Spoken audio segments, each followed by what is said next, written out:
ঈসানগর দারুল কুরআন মাদ্রাসার বার্ষিক পুরস্কার বিতরণ অনুষ্ঠান 2025 ইসলামী সাংস্কৃতিক অনুষ্ঠান অনুষ্ঠিত হয়েছে।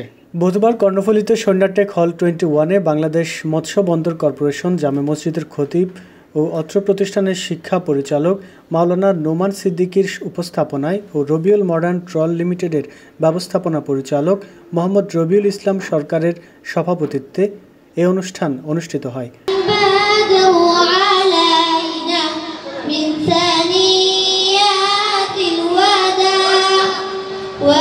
অনুষ্ঠানে প্রধান অতিথি ছিলেন বাংলাদেশ মেরিন ফিশারিজ একাডেমির এক্স ক্যাডেট অ্যাসোসিয়েশনের সাধারণ সম্পাদক ও এডিসন্স মেরিন টেক লিমিটেডের ব্যবস্থাপনা পরিচালক ইঞ্জিনিয়ার মোহাম্মদ মনোয়ার হোসেন।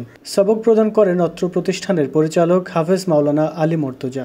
এছাড়া অনুষ্ঠানের বিশেষ অতিথি ছিলেন আরবা ফিশ অ্যান্ড ফিশিংয়ের ব্যবস্থাপনা পরিচালক মোহাম্মদ হেলাল আহমেদ চৌধুরী, ফুরেজ গ্রুপের মার্চেন্ডাইজিং ব্যবস্থাপক মোহাম্মদ জসিমউদ্দিন, এশিয়ান স্পোর্টস লিমিটেডের পরিচালক মোহাম্মদ মহসিন, ফুলের হাসি ফাউন্ডেশনের চেয়ারম্যান মোহাম্মদ তসলিম হোসেন হৃদয় সহ অনেক গণ্যমান্য ব্যক্তিবর্গ ও অভিভাবক অভিভাবিকাবৃন্দ।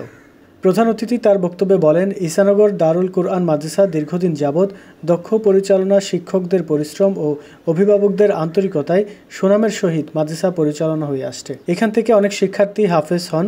ছাত্রছাত্রীদের মেধা, আচার আচরণ ও সাধারণ জ্ঞান দেখে আমি মুগ্ধ। তিনি পরিচালনা কমিটিকে ধন্যবাদ জ্ঞাপন করেন। সকলের উপস্থিতি প্রাণবন্ত ছিল।